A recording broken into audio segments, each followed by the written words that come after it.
Makin kita berani maka makin takut syaitannya. Ini kalau ada syaitan di sini marah sama saya nih. Karena saya bongkar kedoknya. Emang begitu. Dan harus diketahui masalah ini. Sama juga kalau satu rumah lagi, di dalamnya orang dibunuh, sekeluarga. Rata-rata jemaah saya tanya, Bapak Ibu mau beli rumahnya nggak? Nggak mau Ustaz. Sama karena kasusnya orang mati juga. Kalau tadi kan bunuh diri, kalau ini dibunuh. Harusnya beli aja rumahnya. Karena itu mati syahid kalau dia muslim. Dibunuh oleh perampok mati syahid nggak? Mati syahid. Rumahnya berkah itu kalau dibeli. Kenapa takut tidak mau beli? Saya berapa kali lewat di beberapa titik di Jakarta. Ini rumah Ustaz, serem, tidak ada yang mau beli. Kenapa? Ada orang bunuh diri. Kayak sini saya beli kalau murah. Beli saja. Nggak ada urusannya. Jadi syaitan itu hanya menakut-nakuti orang yang takut sama dia. Kita hanya boleh takut kepada Allah Subhanahu wa taala.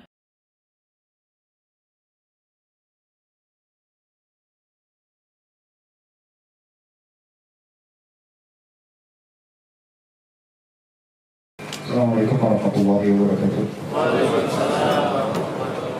Alhamdulillah. Selalu saja lisan kita memuji Sang Pencipta Allah atas segala nikmat yang dilimpahkan kepada kita.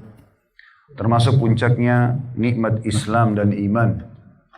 Juga kita panjatkan selanjutnya salawat dan taslim kepada utusan Nabi besar Muhammad sallallahu alaihi wa ala alihi wa sahbihi wasallam yang telah membawa kepada kita syariat Allah Subhanahu wa taala sehingga kita mengetahui mana yang halal dan mana yang haram. Kita akan sampaikan materi ceramah kita pada kesempatan ini teman-teman sekalian. Judulnya kenalilah musuhmu, kau akan selamat. Kita punya musuh teman-teman sekalian. Dan musuh kita sebenarnya cuma satu ini. Golongan syaitan. Di muka bumi ini ada dua jalan. Tidak ada jalan yang ketiga. Hanya ada dua jalan saja ini. Satu jalan kebenaran, satu jalan kesesatan. Tidak ada yang ketiga. Dan untuk menentukan kita berada di jalan yang benar atau jalan yang salah, itu ada di tangan Bapak Ibu sekalian. Jalan yang benar adalah jalannya Allah Azza wa Jal. Allah sebagai Tuhan yang kita selalu ikrarkan sebagai seorang Muslim. La ilaha illallah. La ma'budan bihaqqin illallah. Tidak ada Tuhan, pencipta, pemilik, penguasa seluruh alam semesta ini. Terjangkau tidak terjangkau oleh mata kita kecuali Allah. Kita hidup dan mati di atas kalimat ini. Allah Subhanahu wa taala sebagai pencipta mengutus para juru bicaranya untuk menyampaikan kepada kita apa yang dia inginkan. Itulah para nabi dan rasul.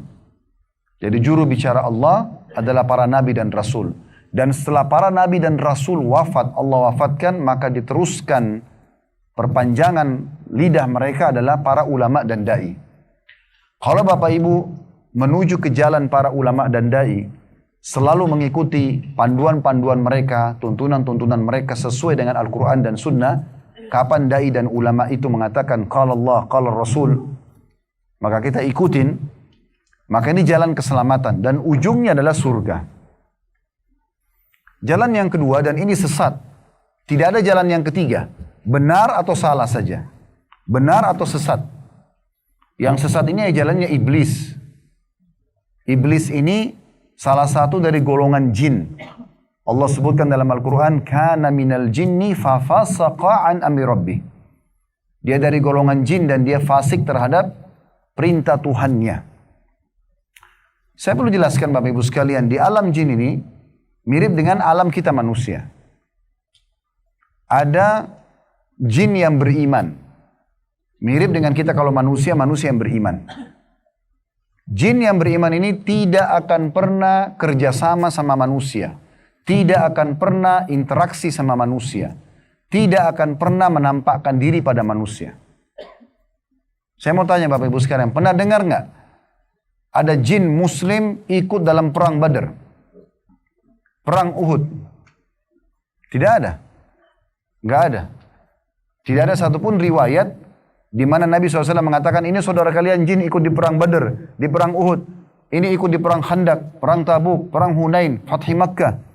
Tidak ada sama sekali. Kenapa? Karena memang Allah tidak membolehkan kita berinteraksi sama mereka. Allah buat mereka tidak nampak supaya tidak usah berkenalan, tidak usah interaksi, tidak usah minta tolong.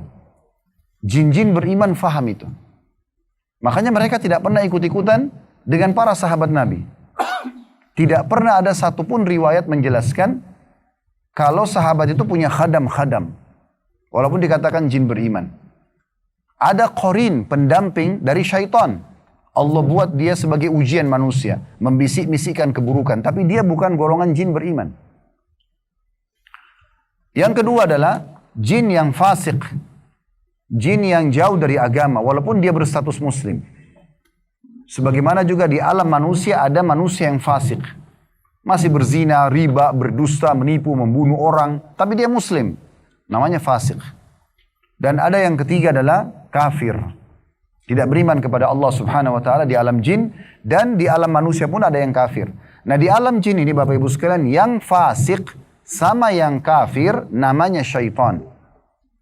Namanya syaitan. Jadi semua syaitan itu pasti jin, tapi tidak semua jin itu syaitan. Bisa difahami ini? Iya. Jadi semua syaitan itu pasti jin, karena golongan judul induk mereka adalah jin. Tapi tidak semua jin itu syaitan. Di alam jin itu ada dakwah, ada jihad. Sebagaimana alam kita. Jin-jin yang beriman itu mendakwahi jin-jin yang kafir, jin yang fasik. Dari poin ini harus difahami baik-baik teman-teman. Karena di negara kita ini masih banyak orang yang mengatakan, oh saya pelihara jin muslim. Dari mana dalilnya bisa pelihara jin muslim? Nabi tidak pernah mengatakan ini khadam saya ya. Kalian semua harus punya khadam dari jin. Pernah Anda temukan riwayat itu? Tidak pernah. Lalu kenapa kita bisa tiba-tiba sekarang punya penjaga dari jin? Tidak butuh mereka. Allah sudah datangkan makhluk yang jauh lebih kuat dan perkasa, para malaikat. Manusia dijaga dengan 3, malaikat pencatat amal baik, pencatat amal buruk, dan 1 namanya malaikat hafadhah, penjaga. Dalam Al-Quran Allah mengatakan, yahfadhu min amrillah. Malaikat-malaikat akan menjaga manusia itu sesuai dengan perintah Allah subhanahu wa ta'ala. Ini poin penting dulu untuk digarisbawahi. Nah, pemimpin syaitan namanya iblis. Juru bicaranya iblis, dukun, peramal, penyamun, penyihir. Semua yang sejenis dengan itu, dan ahli maksiat. Pelaku zina, pelaku maksiat, ini semua adalah juru bicara iblis. Siapa yang berteman dengan mereka, mengikuti jalan mereka, maka akan dibawa ke jalan iblis dan ujung-ujungnya adalah neraka. Enggak ada jalan ketiga. Cuma 2 saja. Kerucutkan di situ. Dan tentu saja kita disuruh untuk mengikuti jalan yang benar. Hanya jalan Allah saja. Dan juru bicara Allah, jelas para nabi-nabi dan rasul, dan penyambung lidah mereka adalah para ulama dan dai. Tidak ada yang lain. Ini penting untuk digarisbawahi. Dari penentuan awal dasar di sini. Baik, kita kerucutkan lebih dalam lagi teman-teman sekalian tentang masalah syaitan. Iblis ini, dia menjadi pemimpin syaitan. Dan syaitan punya banyak definisi. Banyak ulama memberikan definisi. Di antaranya, kata sebagian ulama, seperti Abu Ubaidillah, memberikan definisinya, syaitan adalah nama bagi semua yang buruk akhlaknya, keras dan kasar tindakannya, senang membantah, bertengkar, baik dari kalangan manusia, jin maupun hewan, bisa dikatakan syaitan. Walaupun sebenarnya syaitan ini lebih banyak di alam jin. Tapi siapapun yang manusia mengikuti bisikan-bisikan syaitan dari jin, bahkan menjadi pendukungnya, seperti para dukun, peramal, penyamun, penyihir, mereka juga diberikan julukan syaitan. Makanya dalam surah An-Nas kita mengatakan alladzi yuwaswisu fi sudurin nas, yang menggoda hati manusia, minal jinnati wan nas, dari jin dan manusia. Berarti di kalangan manusia memang ada syaitan juga. Yang mengikuti syaitan-syaitan dari jin, maka mereka dianggap syaitan juga. Dan dari kalangan hewan-hewan adalah hewan-hewan yang ditunggangi oleh syaitan. Ya. Seperti misalnya Nabi SAW menyuruh membunuh hewan-hewan tertentu. Kata Nabi SAW, bunuhlah 5 hewan ini di daerah haram atau di luar haram, atau di wilayah halal. Di wilayah haram kayak Mekah sama Madinah ini kan tidak boleh membunuh hewan sembarangan, tidak boleh mencabut pohon, ya. Tapi ada 5 hewan kata Nabi SAW, bunuh saja. Kalau ketemu di wilayah haram atau di luar haram, di wilayah halal pun, bukan yang dimuliakan pun sama kayak kita di Indonesia. Disebutkanlah tikus, kemudian ular, Kemudian disebutkan yang ketiga itu Raja Wali. Yang keempat itu bulung gagak. Yang di dadanya ada bulu putihnya. Gitu kan. Kemudian juga disebutkan anjing buas. Ini disuruh oleh Nabi SAW untuk bunuh. Dalam riwayat lain ditambahkan kalajengking. Ada riwayat yang lain juga disebutkan cecak. Bahkan kata Nabi SAW, hewan ini, ya, siapa yang membunuhnya mendapatkan 100 pahala gitu. Sampai Aisyah Mu'minah radhiyallahu anha punya satu cambuk untuk mencambuk cecak itu. Ini hewan-hewan biasa ditunggangi oleh syaitan. Nah biasanya kalau teman-teman tahu alam-alam jin, alam-alam para dukun, ya, mereka biasa menggunakan cecak itu, cecak, tikus, hewan-hewan itu. Dan Muhammad bin Sirin rahimahullah, seorang ulama tabi'in, dalam banyak dinukil perkataan beliau tentang masalah ta'wil mimpi, karena beliau terkenal dengan ta'wil mimpinya. Beliau menukil hewan-hewan ini disebut dalam hadis fasiqah, buruk, seperti tikus misalnya. Maka siapa yang mimpi tikus di saat dia sedang istikharah, menandakan berarti orang yang sedang mendekati dia adalah orang yang fasik. Seperti itu gambarannya. Atau orang kena sihir, kemudian dia banyak meruqyah berdoa kepada Allah SWT, maka biasanya dia mimpi cecak, dan seterusnya. Tapi jelas kita tidak banyak masuk ke alam itu teman-teman sekalian. Yang kita perlu ketahui, syaitan ini istilah yang digunakan dan dipimpin oleh iblis. Baik, iblis ini teman-teman sekalian memang makhluk Allah Subhanahu wa taala yang sangat buruk. Karena dia sombong. Sudah kita tahu, maksiat yang pertama dimaksiati Allah Subhanahu wa taala adalah kesombongannya iblis. Jin ini lebih dulu diciptakan dari kita ya. Kita ini manusia makhluk terakhir. Makhluk terakhir. Sebelum kita ini sudah ada jin, sudah ada hewan-hewan, air, api, semua ini sudah ada. Makanya waktu Allah SWT berfirman kepada para malaikat, Inni ja'ilun fil ardi khalifah, saya akan ciptakan di muka bumi pemimpin, maka para malaikat mengatakan, Ataja'lu fiha, ma yusidu fiha wa yasfiku dima, apakah engkau akan menjadikan atau menciptakan ya Allah di muka bumi, makhlukmu yang akan menumpahkan darah dan membuat kerusakan. Yang dimaksud sini kata ulama tafsir adalah jin yang sudah ada lebih dulu dari manusia di muka bumi. Dan yang jahat dari mereka adalah iblis ini. Tidak semua jin itu buruk. Tapi banyak di antara mereka yang mengikuti iblis ini buruk. Kalau Bapak Ibu baca dalam surah jin, Allah menggambarkan di situ bagaimana jin-jin beriman mengatakan wa kana yaqulu safihuna 'ala Allahi syatata. Dan orang yang bodoh di antara kami berkata kepada Allah sesuatu yang tidak benar. Maksudnya jin-jin beriman menyinggung iblis dan para pengikutnya. Menyinggung iblis dan para pengikutnya. Baik teman-teman sekalian, syaitan ini berusaha menyesatkan selalu manusia.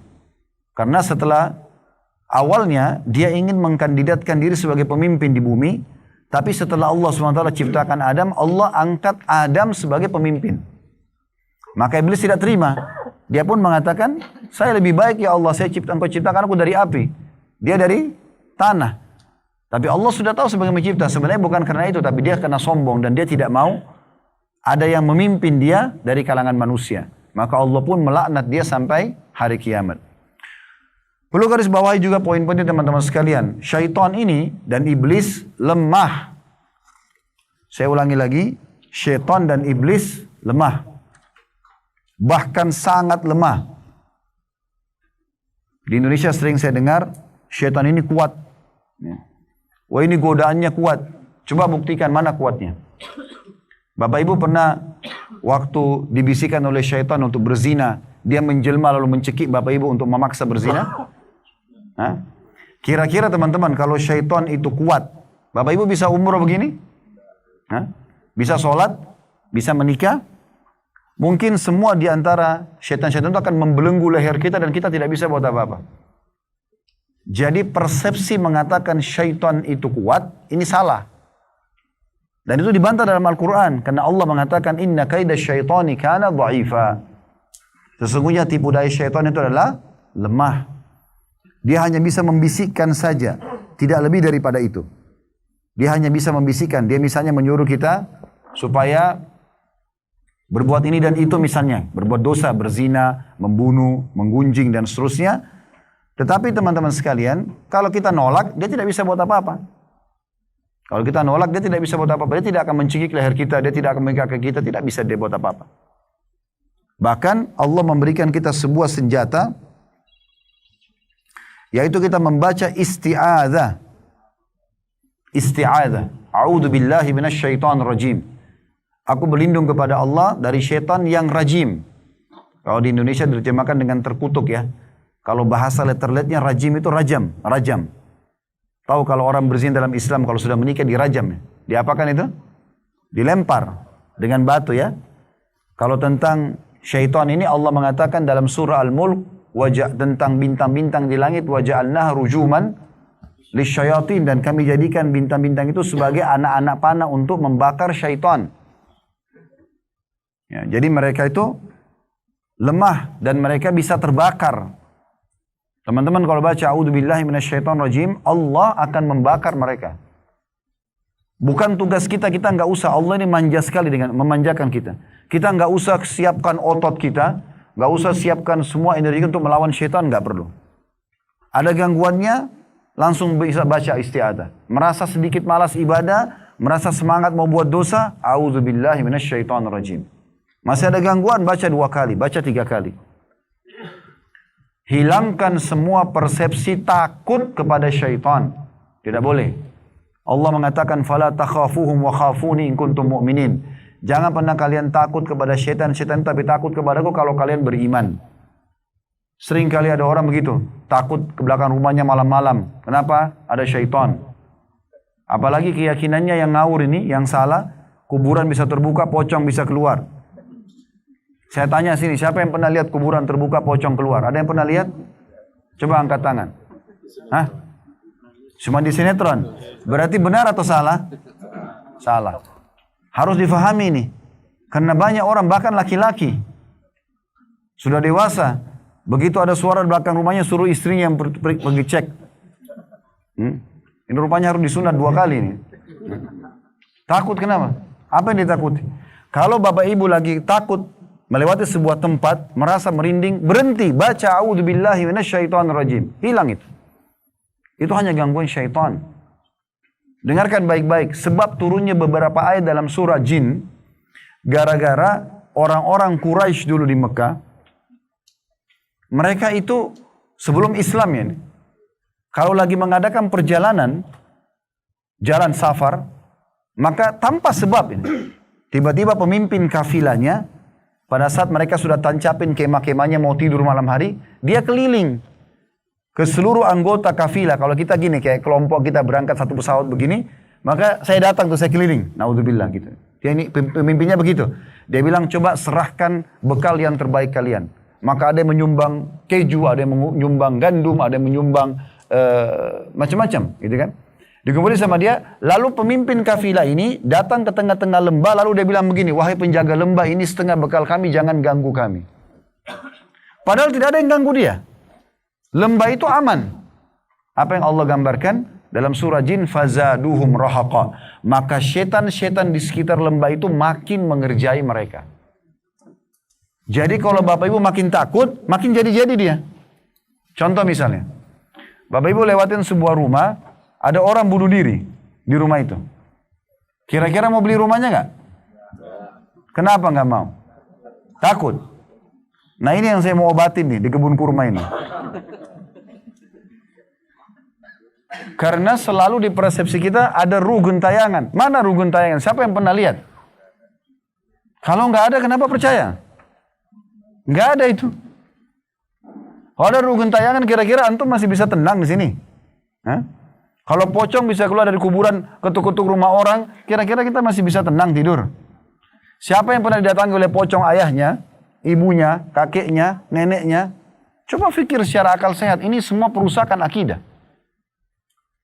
Tidak benar itu. Ya. Jadi tidak ada namanya ruh gentayangan. Nabi Muhammad SAW pada saat mengubur jenazah seorang sahabat, beliau ceramah panjang lebar. Beliau mengatakan kalau orang mukmin meninggal dunia, maka akan ikut ke kuburan, kalau orang mukmin akan meninggal dunia, akan datang kepadanya 3 sosok malaikat.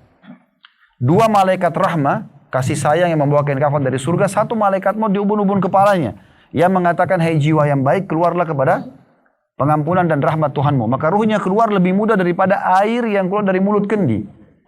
Belum sesaat keluar, malaikat rahmat menangkapnya, dibungkus dengan kain kafan dari surga, lalu dibawa ke langit. Setiap menembus langit, para malaikat di langit mengatakan, ruhnya siapa ini sungguh mulia. Kata Nabi SAW, karena ruh itu mengeluarkan bau lebih wangi dari bau kasturi. Semoga kita insya Allah termasuk itu. Maka pada saat itu Bapak Ibu sekalian, Allah berfirman kepada para malaikatnya, catatkan hambaku ini termasuk penghuni surga, maksudnya roh orang beriman itu, kembalikan dia di dunia, di sana saya ciptakan, di sana pula saya akan bangkitkan. Maka dikembalikan ruhnya bersamaan dengan keluarganya mengantar jenazahnya. 3 langkah mereka pulang, kata Nabi SAW, mayit ini masih bisa dengar terompas sendal mereka, setelah itu sudah tidak lagi. Datang Munkar Nakir, dudukan dia lalu menanyakan siapa Tuhanmu, siapa Nabimu, apa kitabmu, sudah jelas. Pertanyaan yang sudah kita tahu. Kemudian dia akan jawab kalau dia orang beriman. Kata Nabi SAW sesuai dengan firman Allah, yuthabbitullahu alladhina amanu bilqawli tsabit fil hayati dunya wa fil akhirah. Allah akan menetapkan kekal perkataan benar di lisan orang-orang beriman di dunia dan di akhirat. Di dunia maksudnya, selama di dunia kalau kita belajar agama, kalau orang tanya kenapa kamu sholat, kenapa kamu haji, kenapa kamu umroh, kenapa bakti umroh, kita bisa jawab karena kita belajar. Dan di akhirat maksudnya adalah di kuburan. Pertanyaan malaikat. Maka dia akan jawab dengan sangat mudah. Setelah itu Allah bukakan, atau malaikat membukakan baginya pintu neraka. Dia lihat hiruk-hiruknya, dia takut orang mukmin ini. Lalu malaikat mengatakan, lihatlah dari apa Allah selamatkan dirimu. Ditutup. Dibuka pintu surga, sampailah kepada dia bau-bau wanginya. Dan dia lihat bagaimana indahnya surga itu, malaikat mengatakan, ini tempat kau sekarang. Maka si mayit ini berdoa mengatakan, ya Allah cepatkan waktu. Karena saya ingin masuk ke surga saya. Setelah itu datang sebelahnya orang tampan, bersih, wangi. Sampai kagum si mayit ini. Dia tanya, siapa kamu ini? Maka orang itu mengatakan, saya amal soleh yang akan menemani kau sampai hari kiamat. Jadi sholat kita, umroh kita ini, sedekah kita akan jadi makhluk di kuburan, akan menemani kita nanti. Lalu kemudian Allah berfirman kepada para malaikat, bentangkan kuburan hambaku ini seluas pandangan matanya. Dan bentangkan permadani dari surga. Maka dia bisa menikmati dan melihat surganya walaupun belum masuk, sampai menjelang hari kiamat nanti. Dan kata Nabi SAW, jadilah kuburannya taman dari taman surga. Kalau orang kafir terbalik. Akan datang 3 sosok malaikat, kiri kanannya malaikat penyiksa bawa kain kafan dari neraka, dan 1 malaikat maut dibunuh-bunuh kepalanya akan mengatakan, hai jiwa busuk, keluarlah kepada murka Tuhanmu. Ruhnya tidak mau keluar. Kata Nabi SAW, lalu malaikat mencambuk dengan keras. Ya, dan menariknya, ibaratnya seperti bulu domba yang basah, dililitkan di pohon berduri, kemudian ditarik dengan keras sehingga berantakanlah bulu domba itu. Belum sesaat keluar, ditangkap oleh malaikat azab, dibungkus dengan kain kafan dari neraka, dibawa. Baru tiba di langit pertama, para malaikat sudah menolak. Karena kata Nabi SAW, ruh itu mengeluarkan bau lebih busuk daripada bau bangkai. Setelah itu, Allah berfirman kepada para malaikat, catatkan hambaku yang termasuk ahli neraka, kembalikan dia di dunia, di sana saya ciptakan, di sana pula saya akan bangkitkan. Maka bersamaan pada saat jenazahnya diantar, ruhnya juga dikembalikan. 3 langkah mereka pulang, masih terdengar terompas suara sendal mereka, para pengantar. Setelah itu sudah tidak lagi, malaikat Munkar Nakir dudukan mayit ini, tanya kepada dia pertanyaan yang sama, tapi dalam hadis mereka cuma mengatakan, innama aqulu kama kana yaqulun nas. Saya tidak tahu, saya cuma ikut-ikut dulu orang bilang apa. Maka dia tidak bisa jawab. Setelah itu dibukakan baginya pintu surga. Dia lihat indahnya surga itu, dia kagum. Malaikat mengatakan, lihat dari apa kamu haramkan dirimu. Saya bisa kau masukin, tapi kamu yang sendiri tidak mau beriman, tidak mau beramal saleh. Ditutup, dibuka pintu neraka. Dan dia sampai kepada dia panasnya. Dia lihat bagaimana ya beratnya siksaan di dalamnya. Maka malaikat mengatakan, ini tempat kau sekarang. Maka si mayit ini, kata Nabi SAW, berdoa mengatakan, ya Allah jangan cepatkan waktu, karena aku tidak ingin masuk ke nerakaku. Datang sebelahnya orang yang buruk tampangnya, menakutkan, baunya busuk. Lalu kemudian orang ini mengatakan, siapa kamu ini? Si mayit ini bilang. Maka orang itu mengatakan, saya amal burukmu yang akan menemani kau sampai hari kiamat.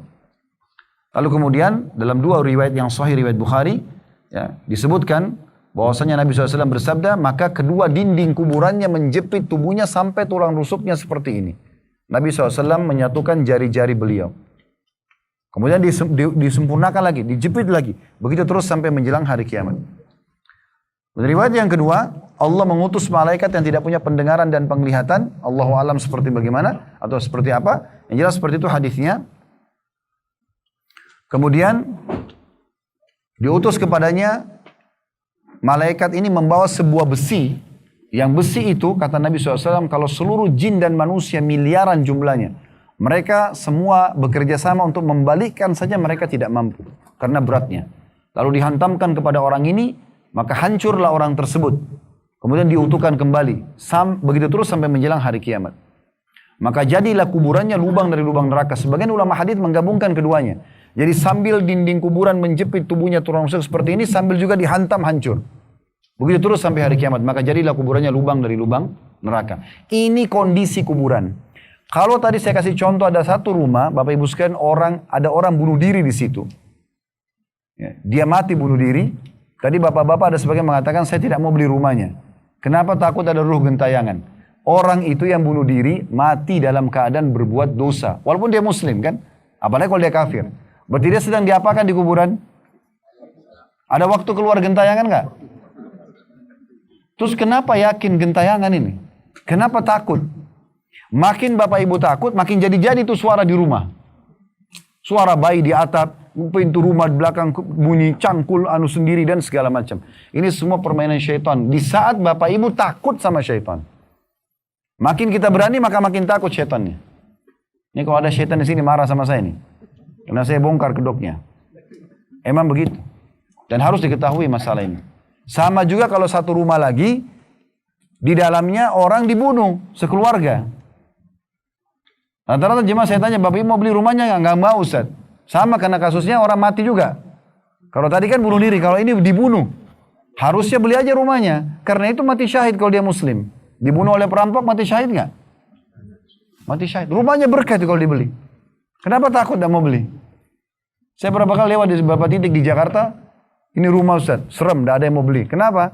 Ada orang bunuh diri. Kayak sini saya beli kalau murah. Beli saja. Nggak ada urusannya. Jadi syaitan itu hanya menakut-nakuti orang yang takut sama dia. Kita hanya boleh takut kepada Allah subhanahu wa ta'ala. Salah satu penjelasan ulama tentang hadis Nabi SAW kepada Umar bin Khattab, Hai bin Khattab, kalau kau lewat di sebuah lembah, syaitan cari lembah lain. Syaitan ini nggak bisa dilihat oleh Umar. Tapi syaitan kalau lihat Umar lari. Jangankan goda, lari. Kenapa? Karena Umar tahu betul kelemahan syaitan. Begitu ada bisikan untuk berbuat maksiat atau malas ibadah, a'udzubillahi minasyaitonirrajim. Allah datangkan panah-panah api membakar mereka. Dengarkan baik-baik riwayat sahih. Pernah Nabi SAW berdiri dengan beberapa sahabat di malam hari, lewat meteor.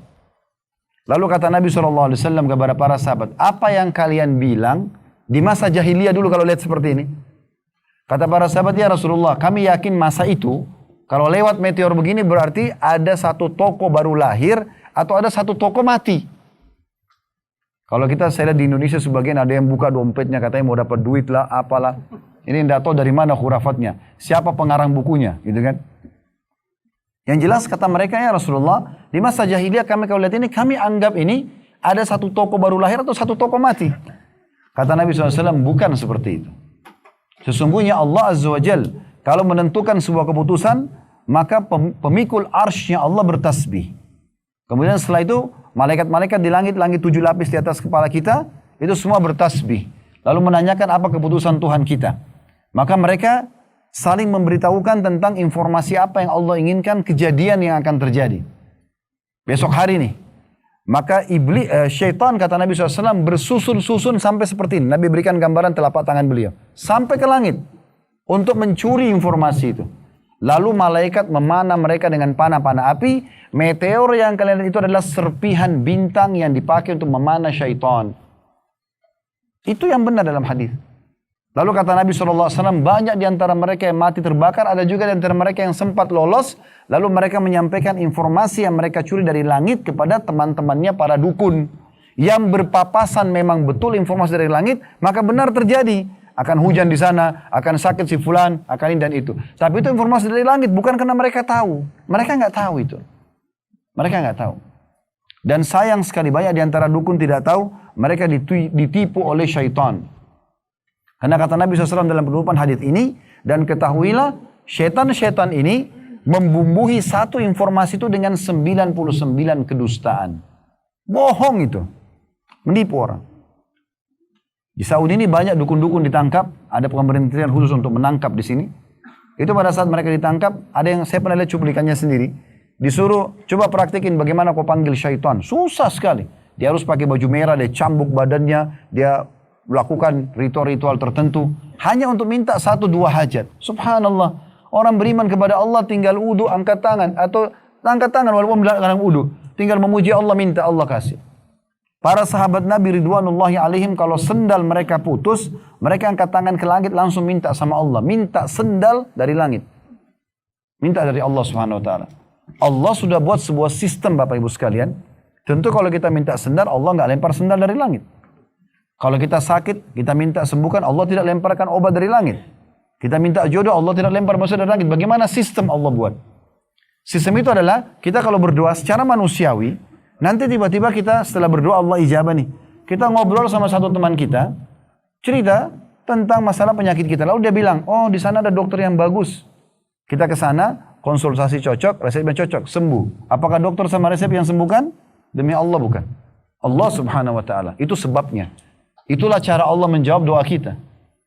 Ya Allah, saya lapar, hilangkan lapar saya. Tiba-tiba laparnya hilang? Tidak. Allah buat kita dapat makanan, kita kunyah dulu baru laparnya hilang. Kan begitu? Ya Allah, saya capek. Allah buat kita tidur. Dan tiba-tiba hilang gitu kan? Ada prosesnya. Itu sunnatullah yang Allah ciptakan. Jadi begitu Allah menjawabnya. Berapa aja orang di Mekah sini minta, ya Allah berikan jodoh. Ketemu jodohnya di Mekah. Kan begitu. Jadi nggak usah minta-minta sama syaitan. Jangan sampai teman-teman kita tertipu oleh dia.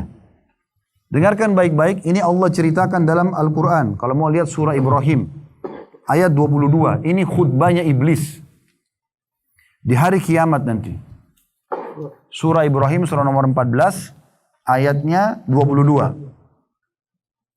Bunyinya, وَقَالَ الشَّيْطَانُ لَمَّا قُدِيَ الْأَمْرُ إِنَّ اللَّهَ وَعَدَكُمْ وَعْدَ الْحَقِّ وَوَعَدْتُكُمْ فَأَخْلَفْتُكُمْ وَمَا كَانَ لِي عَلَيْكُمْ مِنْ سُلْطَانٍ إِلَّا أَنْ دَعَوْتُكُمْ فَاسْتَجَبْتُمْ لِي فَلَا تَلُومُونِي وَلُومُوا أَنفُسَكُمْ.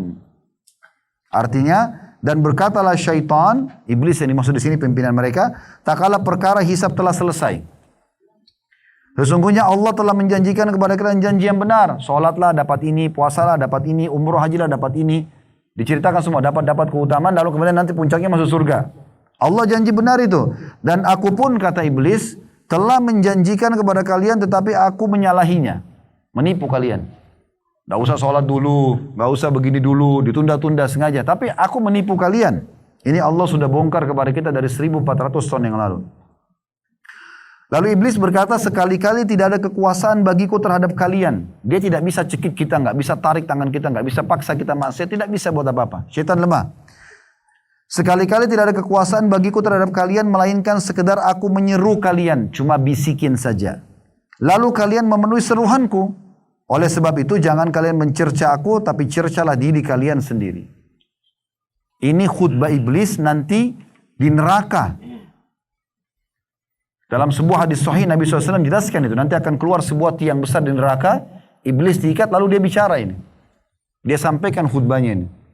Supaya nanti di neraka tidak lagi orang salahin dia. Oh saya cuma bisikin kok, salah sendiri kenapa mau ikut.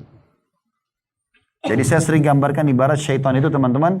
Kalau kita lagi naik mobil, kemudian kita berhenti di lampu merah, ini perumpamaan saja. Kemudian ada orang yang tawarkan kita produk. Selama kita tidak buka jendela, tidak ngobrol, selesai kan? Tapi kalau kita interaksi ngobrol, ya sudah terjadi interaksi. Jadi kalau syaitan bisikin kita tidak iya kan, tidak ada masalah. Dia lemah, dia nggak bisa buat apa-apa. Sekarang antum mau umrah nih kemarin. Banyak bisikan syaitan tuh. Nanti aja dulu, tabungan berkurang, nanti ini, nanti itu, bagaimana di sana, macam-macam. Tapi kan Bapak Ibu tidak paksa, enggak, saya mau umrah. Terus dia bisa buat apa? Nggak bisa buat apa-apa. Begitulah syaitan dalam semua aktivitas kita. Mereka tidak bisa buat apa-apa. Ini perlu difahami baik-baik teman-teman sekalian. Dan Allah sudah mengingatkan kita supaya jangan pernah mengikuti bisikan-bisikannya. Perhatikan dalam surah Al-Baqarah 168 sampai 169. Wala tattabi'u khutuwatis syaitan. Jangan pernah ikuti langkah-langkah dan bisikan-bisikan syaitan. Innahu lakum aduwwum mubin. Dia musuh nyata buat kalian. Innama ya'murukum bis-su'i wal fahsya'i wa an taqulu 'ala Allahi ma la ta'lamun. Dia selalu menyuruh kalian berbuat perbuatan jahat, perbuatan keji, pelanggaran-pelanggaran, dan berkata kepada Allah sesuatu yang tidak sama sekali ya Allah atau tidak punya ilmu untuk itu. Kemudian juga teman-teman sekalian, syaitan itu punya banyak sekali upaya-upaya ya. Tapi yang paling mendasar, dia memanggil pada kesyirikan. Hati-hati dengan kesyirikan ini. Ya. Menduakan Allah subhanahu wa ta'ala. Dan ini yang paling pertama, dia lebih suka bapak ibu berbuat syirik daripada zina. Bahkan syirik lebih cintai daripada tidak sholat. Karena menduakan Allah subhanahu wa ta'ala adalah perbuatan yang tidak diampuni oleh Allah kalau tidak sempat taubat. Dalam surah Nisa Allah mengatakan itu. Inna Allah la yakfiru an yushraka bihi wa yakfiru ma duna dzalika liman yasha.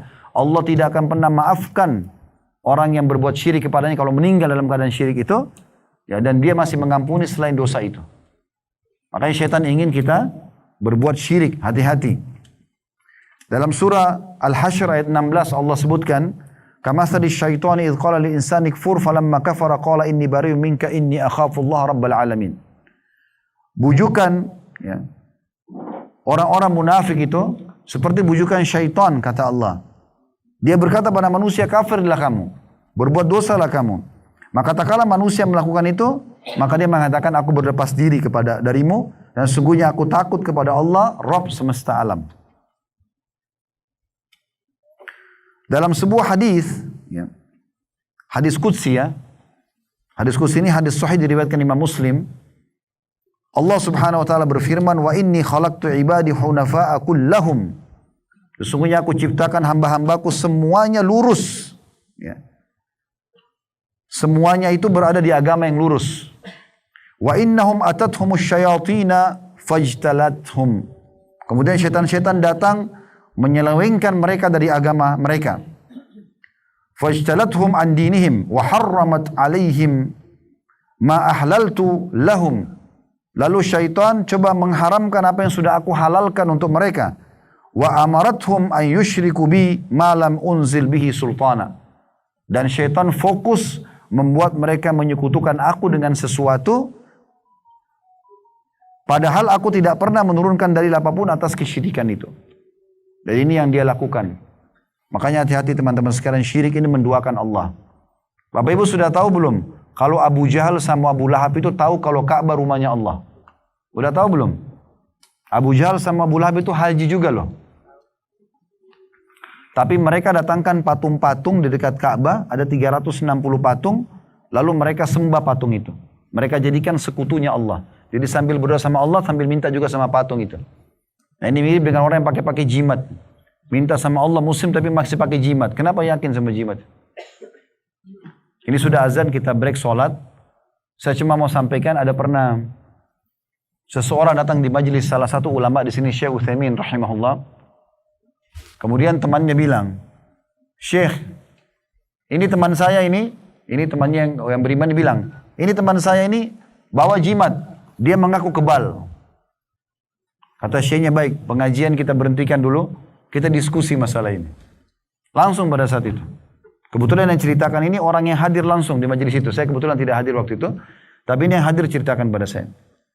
Langsung dia bilang, akhirnya Syekh tanya, apa kau punya jimat benar? Dia bilang, iya benar Syekh. Apa gunanya? Bisa buat kebal. Kata Syekhnya, baik, saya menjamin sama kamu, kalau jimat itu dibuka, pasti kamu akan meninggalkan selamanya. Tidak akan pernah kau pakai jimat itu lagi. Dia bilang, saya tidak bisa buka karena ini dilarang. Jadi jimatnya yang biasa kain yang dijahit-jahit itu. Ya. Lalu dikalungkan. Taruh di leher, ditaruh di perut dan seterusnya. Maka kata saya jamin dengan izin Allah, kau tidak akan kena masalah. Tinggal baca bismillah selesai. Buka coba. Dibukalah teman-teman kain tersebut, jahitannya banyak, kain demi kain dibuka. Ujung-ujungnya terakhir sekali, setelah sekian lembar kain, di dalamnya itu ada kotoran sapi yang kering. Ternyata itu memang yang disuka oleh syaitan yang diutus oleh jin, oleh para dukun yang mendekati dia. Bau itu yang disuka. Sehingga selama itu ada bisa mendekat syaitan tersebut dan bisa membantu dia. Selain memang dia serahkan tumbal-tumbalnya dan segala macam hal. Dan ini yang terjadi. Akhirnya setelah itu dia taubat kepada Allah subhanahu wa ta'ala. Ingat sabda Nabi SAW, man allaka tamimatan faqad asyrak. Siapa yang menggantungkan jimat apapun, maka dia telah berbuat syirik. Ada seorang sahabat dulu pakai gelang, warna kuning. Nabi tanya, kenapa? Untuk apa kau pakai? Dia bilang, bisa menyelamatkan saya dari mara bahaya ya Rasulullah. Kata Nabi SAW, kalau kau mati ada padamu, maka kau tidak akan beruntung selamanya. Artinya kau akan disiksa sama Allah nih. Tidak perlu semua itu. Orang mukmin selalu kembali kepada Tuhannya secara langsung.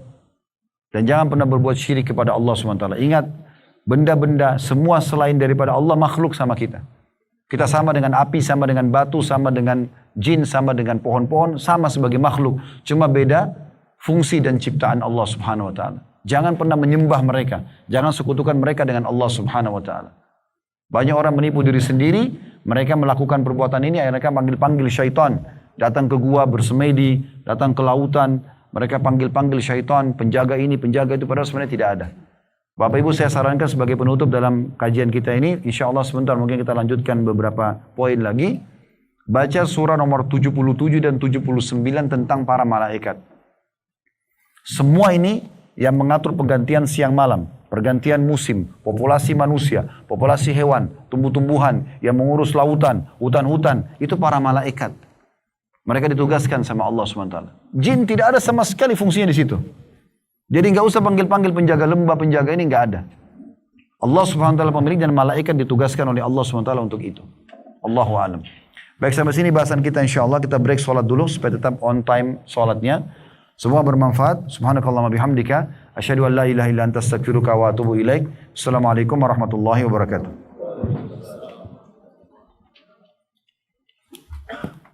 Baik, izinkan saya menyampaikan kembali lanjutan bahasan kita, Bapak Ibu sekalian. Masih masalah musuh kita syaitan. Baik, syaitan ini disebutkan dalam sebuah hadis Nabi SAW dari hadis Abu Hurairah. Nabi SAW bersabda, "Ya'ti syaitanu ahadakum fayaqulu man khalaqa kadza wa kadza." Syaitan akan datang membisikkan salah seorang dari kalian lalu mengatakan siapa yang menciptakan ini dan itu. Hatta yaqula lahu man khalaqa rabbak. Sampai nanti dia akan membisikkan mengatakan siapa yang menciptakan Tuhanmu. Fa idza balaga dzalika falyasta'id billahi wal yantahi. Kalau sudah sampai pada bisikan itu, dia harus segera berhenti. Atau setiap sampai padanya bisikan seperti ini, berhenti. Berlindung kepada Allah dan berhenti. Juga dalam sebuah hadis yang lain, cukup panjang, saya terjemahkan saja. Nanti kalau Bapak Ibu berminat untuk baca lebih panjang lebar dari buku ini ya, agar selamat dari godaan syaitan. Saya cukup banyak ambil dalil dari sini. Ini buku mungkin cuma 15 ribuan rupiah. Bisa dimiliki nanti di Indonesia, terbitan Pustaka Ibnu Umar. Ada dalil disebutkan di sini. Yang kata Nabi SAW, sungguhnya syaitan menghalangi anak Adam dari jalan-jalan petunjuk atau hidayah. Syaitan menghalangi dari jalan Islam. Seraya berkata, kenapa engkau masuk Islam? Ini bagi para mu'allaf atau orang yang mau masuk Islam biasanya ditakut-takuti. Syaitan bisikin, kenapa engkau masuk Islam dan meninggalkan agamamu?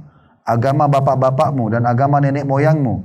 Lalu orang itu tidak mengikuti syaitan dan dia tetap masuk Islam. Lalu syaitan pun menghalanginya dari berhijrah, pindah dari sebuah wilayah yang dia tidak bisa beribadah kepada wilayah yang bisa beribadah. Lalu syaitan mengatakan, mengapa engkau akan hijrah, meninggalkan tanah dan langitmu? Orang itu tetap hijrah, bagikan kuda yang terikat tali, berat maksudnya. Tapi orang itu tidak memperdulikan syaitan, lalu dia hijrah. Kemudian syaitan menghalangi dari jalan jihad, seraya berkata, mengapa engkau mengorbankan diri dan hartamu? Lalu engkau mati, istrimu akan dinikahi oleh orang lain. Ini perkataan Nabi ya. Syaitan bisikin begitu. Syaitan mengatakan, istrimu akan dinikahi oleh orang lain dan harta-hartamu akan dibagi-bagikan. Orang itu tidak menggubris perkataan syaitan. Lalu ia berjihad. Rasulullah SAW bersabda, barang siapa yang melakukan hal itu, lalu ia meninggal, maka pasti akan memasukkannya ke dalam surga. Maksudnya siapa yang tidak mengikuti syaitan, tetap dia paksakan diri masuk Islam, dia hijrah sampai dia mati di jalan Allah, maka dipastikan dia masuk ke dalam surga. Atau dia gugur di medan perang, maka pasti Allah Azza wa Jalla akan masukkannya juga ke dalam surga. Atau ia meninggal karena terjatuh dari kendaraannya, maka pasti Allah juga akan masukkan dia ke dalam surga. Artinya selama dia tidak ikuti bisikan-bisikan syaitan, maka dipastikan dia akan selamat. Syaitan juga teman-teman sekalian selalu ingin merusak rumah tangga. Selalu membuat suami istri ribut. Kata Nabi SAW, iblis memiliki singgasana di lautan. Setiap hari anak cucunya melapor. Saya baru membuat si fulan membunuh, saya baru membuat si fulan berzina, dan seterusnya. Sama iblis dianggap biasa. Sampai ada yang mengatakan, saya baru menceraikan suami istri. Jadi kata Nabi SAW, iblis pada saat kedatangan anak cucunya atau pasukannya mengatakan, saya baru menceraikan suami istri, maka dia mengatakan, kaulah jagoannya. Lalu dimuliakan oleh iblis. Karena orang kalau ribut suami istri, maka bisa mengganggu semua program hidupnya. Mungkin Bapak Ibu berumah tangga tahu, kadang-kadang masalah kecil saja bisa dibesar-besarkan oleh syaitan. Kecewa sedikit bisa membuat tidak ngobrol 2 hari, 1 minggu. Dan selama 1 minggu itu pun semua bisikannya selalu cerai. Udah nggak cocok, cerai saja. Udah nggak cocok, cerai saja. Ini kalau ada dari syaitan, jangan diikuti. Dalam rumah tangga, ikuti tuntunan Nabi SAW. Yang benar memaafkan, yang salah minta maaf. Dan selalu buka lembaran baru. Ta'aruf dalam rumah tangga itu terjadi selama kita berumah tangga. Kalau yang awal-awal, kita awal kenalan, itu awal ta'aruf, biodata saja. Itu belum ta'aruf yang sebenarnya. Kenalan yang sebenarnya justru setelah kita berumah tangga. Mulai selepas akad nikah, sampai salah seorang dari kita meninggal dunia. Makanya jangan heran setelah 10 tahun berumah tangga, misalnya kita tinggal di Jakarta, terus kita ke Surabaya misalnya, terus istri mengatakan, ini restoran kesukaan saya. Suami mengatakan, kok baru bilang? Iya, saya juga baru ingat karena baru lewat di sini. Itu biasa terjadi. Padahal sudah 10 tahun berumah tangga.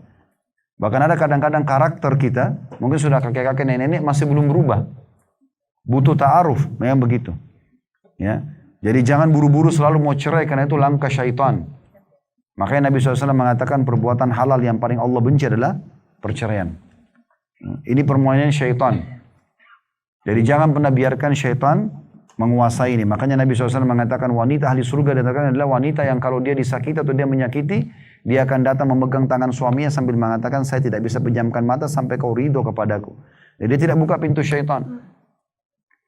Ini sudah panjang lebar kami jelaskan dalam masalah rumah tangga, tapi di sini saya kasih gambaran umumnya. Itu salah satu langkah syaitan. Juga langkah syaitan adalah menanamkan perselisihan dan permusuhan. Jadi selalu yang dibisikkan adalah supaya kita berselisih. Sampai kita lupa kelebihan pasangan, kelebihan teman, kelebihan tetangga. Yang kita ingat selalu kekurangannya dan kesalahannya. Ini bisikan syaitan. Tidak boleh diikuti. Makanya Nabi SAW mengatakan, Inna syaitana kad aisa an ya'budahul musallun fi jaziratil Arab. Syaitan sudah putus asa untuk tidak disembah oleh orang-orang yang sholat di jazirah Arab. Walakin fit tahrishi bainahum. Tapi dia selalu masukkan perselisihan di antara mereka. Selalu ditanamkan permusuhan-permusuhan. Syaitan juga suka sekali mengganggu orang yang mau sholat. Terutama orang yang sholat. Kalau orang yang malas sholat sudah temannya syaitan. Tidak perlu digoda. Tapi orang yang mau sholat begitu azan, maka itu bisa digoda oleh syaitan. Begitu disebutkan dalam sebuah hadis yang sahih. Kata Nabi SAW, "Idza nudiya bis salati adbara syaitan wa lahu durab." Kalau azan dikumandangkan maka syaitan lari terkentut-kentut. Hatta la yasma'u azan, sampai dia tiba di sebuah tempat yang tidak terdengar azan. Fa idza qudiyal adzanu aqbala. Dan kalau azan selesai dia kembali datang lagi. Fa idza thuwiba biha adbara. Kalau diiqamahkan salat maka dia lari lagi. Fa idza qudiyat tathwibu aqbal. Kalau iqamah selesai maka dia kembali lagi. Hatta yahtira bainal mar'i wa nafsi. Sampai dia menggoda orang-orang yang sholat. Membuat dia lupa ya, orang yang sholat itu. Yaqul sambil berkata, Uzkur hadha wa kadha malam yakun yadhkur. Syaitan mengatakan ingatlah ini, ingatlah itu. Dan dia sampai teringat apa-apa yang dia belum teringat sebelumnya. Hatta yadhallu rajulu in yadri kam shalla. Sampai seseorang lupa berapa rakaat dia sholat. Itu dari syaitan. Kalau Bapak Ibu tanya, lalu bagaimana solusinya Ustaz? Solusinya disebutkan dalam hadis Utsman bin Abi Mad'un radhiyallahu anhu. Di buku ini tidak disebutkan ya. Tapi ada riwayat lain. Beliau pernah datang kepada Nabi SAW mengatakan, ya Rasulullah, saya kalau sholat kadang-kadang ingat, kadang-kadang tidak. Kata Nabi SAW itu syaitan, golongan syaitan namanya khinzib. Ya. Itu khinzab, dia bertengkar di sebelah kiri kuping musalli. Dan dia selalu mengingatkan ini dan itu. Kalau datang kepadamu bacalah isti'adzah. A'udzubillahi minasyaitonirrajim. Lalu meniuplah ke sebelah kiri 3 kali. Tiup ke sebelah kiri 3 kali. Maka kata Utsman bin Affan, setelah saya amalkan itu maka tidak lagi datang syaitan mengganggu dalam sholatku. Syaitan juga selalu apapun yang menyimpangkan kita dari jalan Allah Subhanahu wa taala akan dilakukan oleh dia, apapun sifatnya. Ya. yang kira-kira bisa membuat kita mencintai kemaksiatan, jauh dari dosa, jauh dari amal soleh, maka itu akan dilakukan oleh dia. Akan dilakukan oleh dia. Dan yang paling sering ya, didekati oleh syaitan, yang paling mudah adalah disebutkan dalam hadis kaum wanita. Maka ibu-ibu hati-hati. Karena kata Nabi SAW, kalau wanita keluar, maka istashrafaha syaitan. Istishraf itu, kalau orang mau lihat satu benda yang jauh, sulit dijangkau oleh mata karena silau misalnya, maka biasa orang taruh tangannya di atas dahinya. Seperti ini kan, namanya istishraf. Jadi supaya dia bisa lihat yang jauh itu. Kalau semua perempuan keluar, istashrafaha syaitan, kata Nabi. Syaitan itu teliti melihat perempuan itu. Ya, sampai nanti bagaimana dia bisa tergelincir atau menggelincirkan orang lain. Karena kapan perempuan ingin melakukan perbuatan dosa pasti terjadi. Sekarang kalau perempuan mau berzina, terjadi zina itu. Tapi kalau dia tidak mau, tidak akan terjadi kecuali dia diperkosa. Beda dengan laki-laki. Ya. Maka kuncinya memang di situ. Bukan berarti kita katakan wanita itu buruk, tidak. Tapi memang syaitan menunggangi ini. Karena Allah Subhanahu wa taala memberikan pada mereka daya tarik bagi kaum laki-laki. Allah mengatakan dalam Al-Quran, Zuina linnasi hubbus syahwati minan nisa. Dihiasi pada diri laki-laki dua hal. Hub, rasa suka, dan syahwat. Ingin menyentuh, ingin melakukan hubungan biologis, gitu kan, pada kaum wanita. Maka syaitan menunggangi keadaan ini. Ya. Kemudian ada juga yang hal penting mungkin berhubungan dengan syaitan ini, tapi ini panjang kalau mau dijelaskan. Cuma saran saya Bapak Ibu beli buku ini, Membongkar Praktek Sihir dan Perdukunan. Ini kecil. Ini ditulis oleh Adil bin Tahir Al-Muqbil. Beliau ini pernah menjadi ketua penangkapan dukun-dukun di Saudi. Nah, dalam buku ini ada banyak gambar-gambar, contoh-contoh buhul-buhul ya, yang biasa dipraktekin oleh para dukun. Berikut juga dalil-dalil dalam Al-Quran dan Sunnah yang beliau sampaikan. Tapi saya ingin ditiberatkan, saya simpulkan, teman-teman jangan pernah menuju ke dukun ini. Jangan pernah ke mereka, jangan konsultasi sama mereka. Di Indonesia dulu namanya dukun.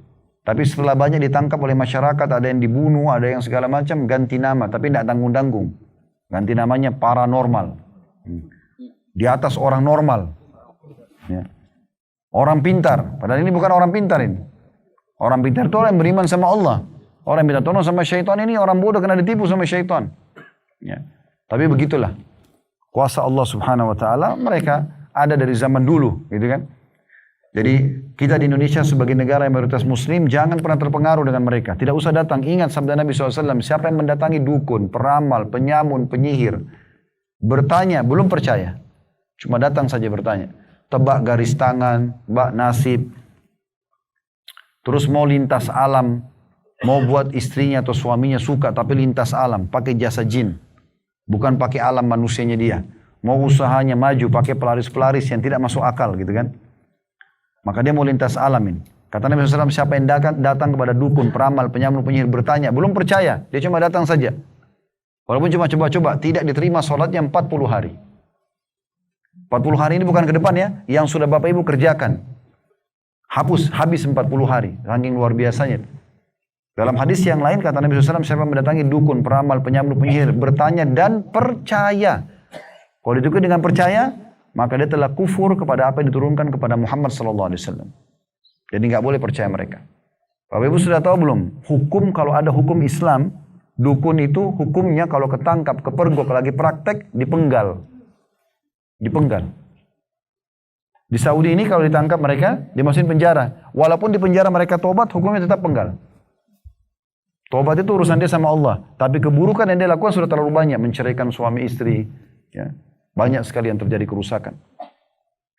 Saya sarankan pakai alam kita saja manusia. Sederhana. Saya kalau mau buat istri saya suka, bagaimana caranya? Saya buat baik sama dia. Tatapan mata saya syahdu, ucapan saya santun, tangan saya ramah. Saya melindungi dia, penuhi kebutuhannya. Dia jatuh cinta kok. Untuk apa bawa fotonya ke dukun? Lintas alam. Supaya syaitan datang dekati istri kita. Ini salah. Bahkan banyak di antara syaitan itu, namanya syaitan penjahat. Dia datang dan dia bahkan mengganggu istri kita lebih rusak daripada itu. Ada pernah satu jemaah kita di Jakarta, 6 tahun berumah tangga, tiap hari ribut, istrinya tiap hari minta cerai. Tidak pernah dapat solusinya. Terakhir dia diruqyah oleh salah satu teman yang saya kenal. Kemudian pas kesurupan istri ditanya setannya sama teman yang peruqyah ini. Ya. Siapa yang suruh kamu? Dia tunjuk suaminya. Ini. Dalam kondisi tidak sadar istrinya. Terus ini teman saya tanya. Dia cerita sendiri ke saya. Memang bapak pernah sihir istrinya? Enggak pernah. Coba ingat-ingat pak. Enggak pernah sama sekali. Waktu sebelum nikah, baru dia bilang, oh iya sebelum nikah pernah. Supaya dia suka sama saya. Gara-gara itu 6 tahun ribut. Kenapa harus lintas alam? Mau laku produknya? Sederhana. Rasulullah SAW pedagang, Abu Bakar pedagang, Abdurrahman bin Auf pedagang. Semua sahabat itu banyak, itu pedagang-pedagang. Bahkan kata Sa'id bin Musayyib rahimahullah, seorang ulama tabi'in, kami menemukan sahabat-sahabat Rasulullah SAW berdagang sampai di laut-laut Romawi. Mereka berdagang, mereka berusaha. Dan mereka sukses. Waktu meninggal ya, Abdurrahman bin Auf, itu sulit sekali untuk dibagi hartanya karena gudangnya penuh dengan harta. Padahal tiap hari sedekah. Abu Bakar meninggalkan harta yang banyak. Talha bin Ubaidillah, Sa'ad bin Abi Waqqas, Sa'ad bin Mu'adz, semua mereka meninggalkan harta yang sangat banyak. Lalu bagaimana caranya? Sederhana. Modalnya halal, sistem halal, produk halal. Sisanya ikuti dengan sedekah, maka berkah itu. Tidak perlu pakai pelaris-pelaris. Taruh tulisan-tulisan yang tidak jelas, gitu kan? Yang akhirnya menjadi jimat. Ini nggak perlu. Harus hati-hati dengan masalah ini. Juga teman-teman sekalian jauhi tatayur, menggantungkan nasib sama benda. Ya. Ada keyakinan kita nggak? Kalau tangan kanannya gatal mau keluarin duit, hah? Ada nggak? Tangan kiri kalau gatal mau apa itu? Mau keluarin duit? Ya? Apa sih saya lupa? Tangan kanan dapat duit ya? Tangan kiri ya? Tangan kanan keluarin duit. Ini tidak boleh nih. Kalau setiap tangan kiri gatal mau dapat duit, gatalin tiap hari aja. Ini nggak benar. Matanya kedap-kedip, kelopak matanya di atas mau senang, di bawah mau sedih. Ini tidak boleh. Nggak ada nih dalam Islam.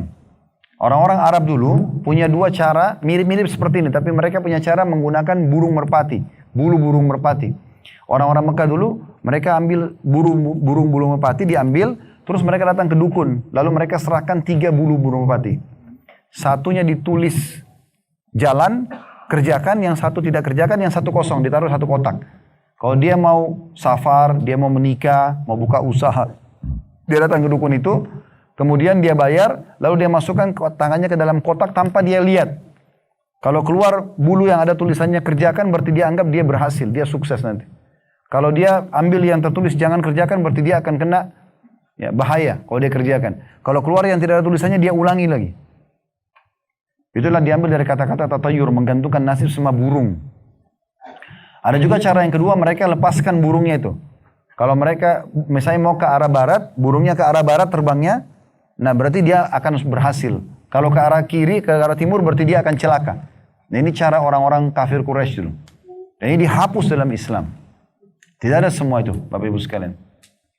Jangan pernah caci maki dan salahkan waktu. Saya punya pengalaman waktu hari di Makassar, di klinik ayah kami di Makassar. Waktu itu saya kebetulan disuruh pegang yayasan. Kemudian ada satu anak sahabat ayah saya. Jadi ayahnya anak ini sahabat ayah saya. Minta pekerjaan, kami kerjakan di yayasan. Terus hari pertama dia kerja, kami sempat dititipin sesuatu, dia naik motor untuk ke satu tempat. Mereka cerita dia tiba-tiba datang, kondisinya luka-luka dan dia habis tabrakan sama orang lain. Setelah itu kebetulan karena kami ada klinik, langsung diobatin di klinik itu. Saya sempat tanya, kenapa? Oh tadi saya nggak sengaja saya tabrakan begini dan begitu, selesai. Akhirnya orang yang ditabrak itu kita sudah ganti rugi dan selesai. Nah saya sempat dengar beberapa suster di situ ngomong dari jauh gitu. Mereka bilang itu kan karena hari Selasa. Terus saya tanya, memang kenapa hari Selasa? Loh Ustadz belum tahu hari Selasa itu kan hari sial. Ini nggak boleh. Makanya Nabi SAW bilang apa? La tasubbud dahar. Allah berfirman dalam hadis qudsi, la tasubbud dahar fa innid dahar. Jangan pernah caci maki dan salahkan waktu karena aku penciptanya, kata Allah. Semua hari baik. Ada yang lebih baik, ya hari Jumat lebih baik. Tapi tidak ada hari sial. Allah ciptakan semuanya baik. Semua persepsi negatif ini teman-teman hapus. Gak boleh ada semua ini. Karena ini semua membuka pintu-pintu syaitan. Ini kurang lebih yang saya kasih gambaran Begitu saja teman-teman sekalian, semoga bermanfaat. Kalau ada benar pasti dari Allah, kalau ada salah dari saya mohon dimaafkan. Subhanakallahumma bihamdika, asyhadu an la ilaha illa anta astaghfiruka wa atubu ilaik. Wassalamualaikum warahmatullahi wabarakatuh.